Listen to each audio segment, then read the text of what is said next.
তো এখন ঠিক কাছাকাছি যে জায়গাটা আছি 19 তলা থেকে আমরা 20 তলার দিকে যাচ্ছি। এই জায়গাটা মোটামুটি টুকটাক দোকান টোকান আছে, আর যারা স্ট্রং তারা মোটামুটি বেশিরভাগ মানুষই সোজা এই 20 তলা উঠেই রেস্টটা নেয়। তো 20 তলা আমাদের খুব জোরদার একটা রেস্ট চলতেছে শীতল ভাইয়ের, ঠিক আছে। আসসালামু আলাইকুম, আমি আদনান। এই ভিডিওতে আপনাদেরকে ইন ডিটেইলসে দেখাতে এসেছি যে কিভাবে ঢাকা থেকে চট্টগ্রাম সীতাকুণ্ড চন্দ্রনাথ পাহাড়ে আপনারা যাবেন। আমরা ট্রেন ছাড়ারও 1-1.5 ঘন্টা আগে স্টেশনে আসা করি এবং এসে আমরা কিছুক্ষণ ঘোরাঘুরি করি, জানতে চাই যে ট্রেনটি কখন ছাড়বে, কারণ আমাদের প্ল্যান আছে অন্য। প্ল্যানটি হলো আমরা কে দিন ধরতে হবে আমাদের।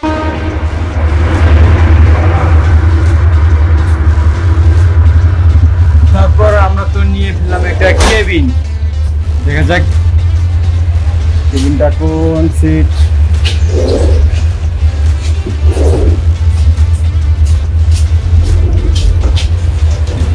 বাগে তারপর নিয়ে নিচ্ছি আমরা এই কামরাটা, কেবিন ঘুমাবো,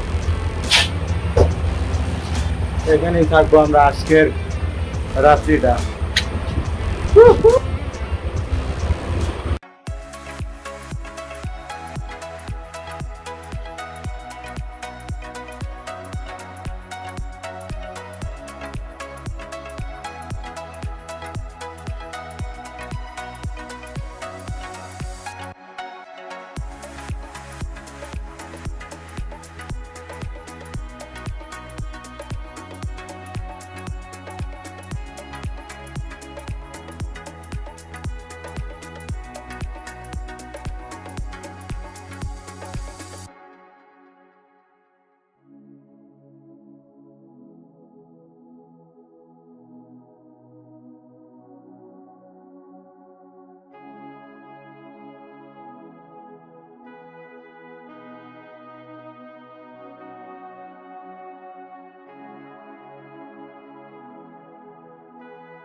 চন্দ্রনাথ পাহাড়ে ওঠার আগে আমরা ছোটখাটো একটা নাস্তা করে নিব, কেননা যদি ভরপেট নাস্তা করে আবার সমস্যা হতে পারে। আমরা সেই কারণে ছোটখাটো একটা নাস্তা করব। আমাদের সেই চাতা ভাই নাস্তার জন্য পুরাই প্রস্তুত। আমরা এখন আমরা খেলা দেখবো আর একটু নাস্তা করব, তারপরে আমরা চলে যাব আমরা আমাদের সেই অ্যাডভেঞ্চারে।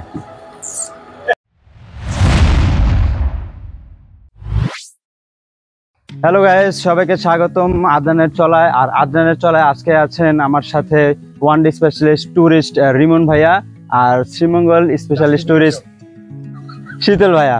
আর আজকে আমাদের ট্যুরটা হবে খুবই অ্যাডভেঞ্চার। কারণ অ্যাডভেঞ্চারটা হওয়ার কারণটা কি সেটাই দেখাইতেছি এই ব্লগে।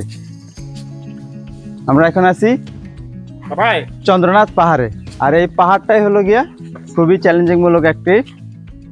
আপনারা যদি চন্দ্রনাথ পাহাড়ে যেতে চান অবশ্যই এই লাল পরা জার্সি ছেলেটার সাথে যাবেন।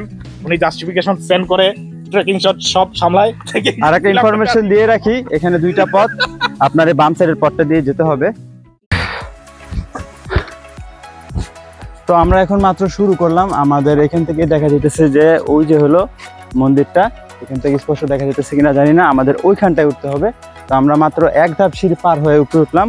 এক ধাপ সিঁড়ি পার হয়ে উঠতেই আমাদের মোটামুটি 8 তলা উপরে আমরা উঠে গেছি। এখন আমাদের ওই পর্যন্ত বাকি, মানে 20 ভাগের 1 ভাগ মনে আমরা উঠছি, যেটা দেখালাম আমাদের ওইখানে উঠতে হবে।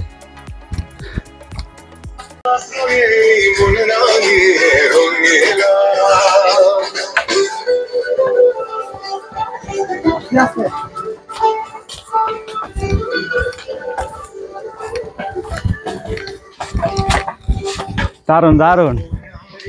আমরা দ্বিতীয় ধাপ আরেকটা সিঁড়িতে উঠলাম। এখান থেকে দেখা যাইতেছে কি একদম উপর সাইডটা আমরা ওই যে উপরটা উঠি।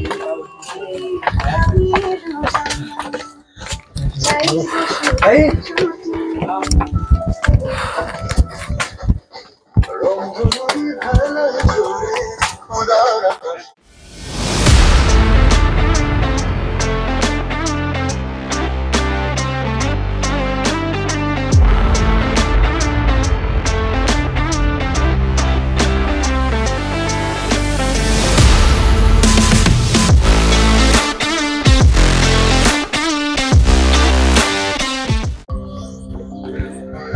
আমরা যে চন্দ্রনাথ পাহাড়ে যাচ্ছি, এই চন্দ্রনাথ পাহাড়টা শুরু হইতেছে হলো হিমালয়ের দক্ষিণ পূর্ব স্থান থেকে শুরু। সেখান থেকে শুরু হয়ে ভারতের আসাম এবং ত্রিপুরা রাজ্যের মধ্যে দিয়ে আমাদের বাংলাদেশের ফেনী হয়ে এই পর্যন্ত এই সীতাকুণ্ডের পাহাড়টা অবস্থিত। তার মানে বুঝতে পারতেছেন যে পাহাড়টা কত কিলোমিটার হইতে পারে। তো এটা আনুমানিক ধারণা করা যায় যে চট্টগ্রাম শহর থেকে এ পর্যন্ত এই পাহাড়ের দৈর্ঘ্য হলো 70 কিলোমিটার।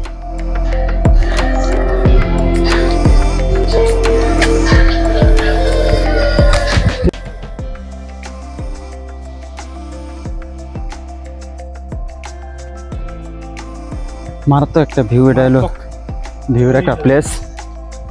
এখানে সবাই আসলে এই জায়গাটা আসে একটু ভিউটা দেখে, এখান থেকে পুরো শহরটা দেখা যায়, চট্টগ্রামের পুরো শহরটা দেখা যায়।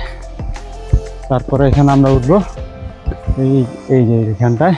তো আমরা এখন মোটামুটি আছি প্রায় 18 তলা উচ্চতায়। এই প্লেসটাতে আসার পর সবার দম একদম বের হয়ে যাওয়ার মতো অবস্থা।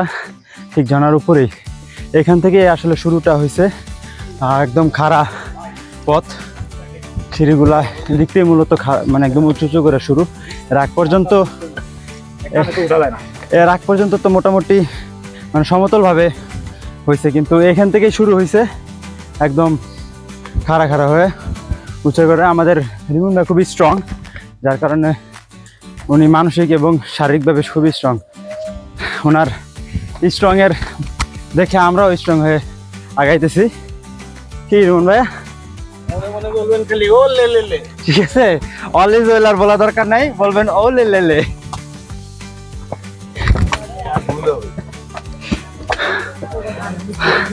নো ভাইয়া নো, আরো বহুত দূরে আছে। হ্যাঁ, এই যে সিনারি,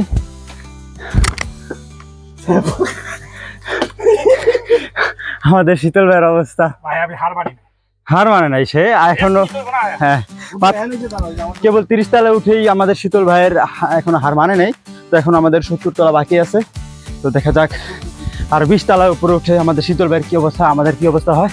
এখন কোথায় আছি? চন্দ্রনাথ জাতীয় মহাতীর্থে সীতাকুণ্ড শ্রাইন কমিটির উদ্যোগে নির্মিত সেতু সিঁড়ি, খুবই ভালো। তারিখ 2 মার্চ এই সময় উদ্বোধন করা হয় এটা। ঠিক আছে, চলেন।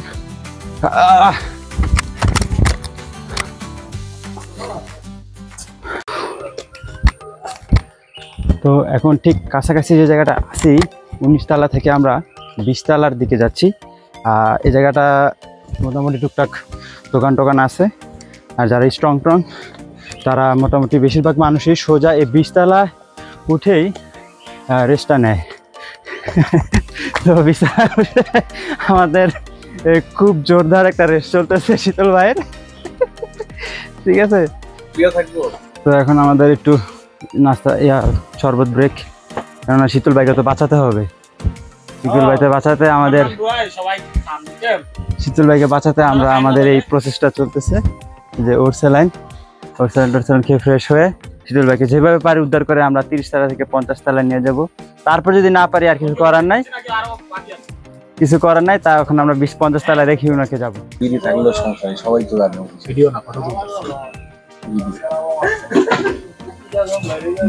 এইখানটা আসলে সবাই রেস্ট নেয়, এটা হলো সবার অবস্থা।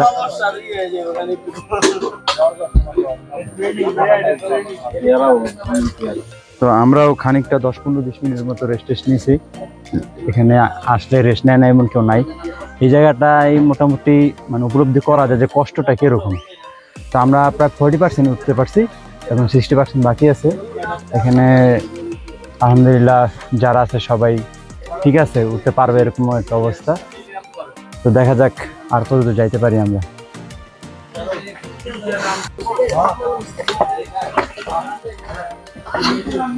তো আমাদের শীতল ভাইকে রেখে আমাদের এখন যাইতে হইতেছে।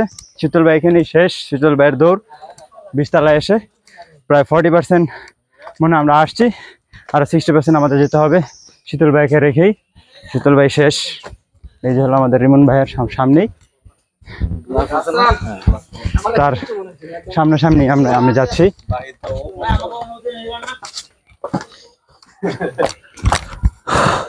মাত্র 40% আসছি, এতে এক একজনের অবস্থা খারাপ হয়ে গেছে। তো আমরা হার মানার, হ্যাঁ জি না না না আরো 60% বাকি আছে।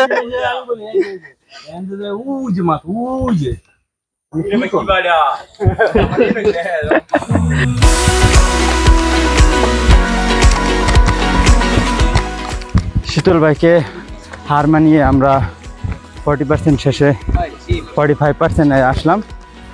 সবচেয়ে ভিউ দেখার মতো একটা জায়গা। শীতল ভাই মিস করলেন, শীতল ভাই মিস করলেন।